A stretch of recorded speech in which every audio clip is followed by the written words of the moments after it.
আসসালামু আলাইকুম। আপনারা যারা ফ্রেশার্স আছেন, যারা সদ্য গ্র্যাজুয়েশন সম্পন্ন করেছেন এবং চাকরিতে যোগদানের জন্য যারা প্রস্তুতি নিচ্ছেন, সবাইকে একটা মেসেজ দিতে চাই।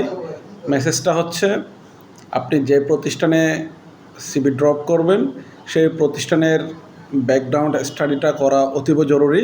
কেননা আপনি গ্র্যাজুয়েশন শেষ করেই তাড়াহুড়া করে চাকরিতে যোগদান করার জন্য যে কোনো প্রতিষ্ঠানে আপনি সিভি ড্রপ করেন, কিন্তু আপনি প্রতিষ্ঠানের ব্যাকগ্রাউন্ড না জেনে, প্রতিষ্ঠানের স্ট্রেংথ না বুঝে এবং প্রতিষ্ঠানের মানব সম্পদ ব্যবস্থাপনা কি এবং কিভাবে তারা মানব সম্পদ ব্যবস্থাপনা করে সেই বিষয়গুলো না জেনে আপনি যদি যোগদান করেন, তাহলে আপনার যে ক্যারিয়ার গ্রোথ এবং আপনার যে ক্যারিয়ারের রেমিউনারেশন সেটা কতটুকু গুরুত্বপূর্ণ হয়ে দাঁড়াবে তা আপনি বুঝতে পারবেন না।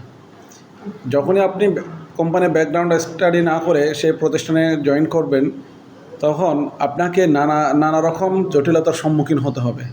আপনার হয়তোবা ক্যারিয়ারের শুরুতেই আপনি হতাশ হয়ে পড়বেন যখন দেখতে পাবেন যে প্রতিষ্ঠানের যে মান্থলি স্যালারি, সেই স্যালারিটাও ঠিকমতো দেওয়া হচ্ছে না, কোনো ক্যারিয়ার গ্রোথ নেই, কোনো ক্যারিয়ার ডেভেলপমেন্ট নেই, কোনো ক্যারিয়ার প্ল্যানিং নেই বা কোনো ম্যান পাওয়ার প্ল্যানিং নেই।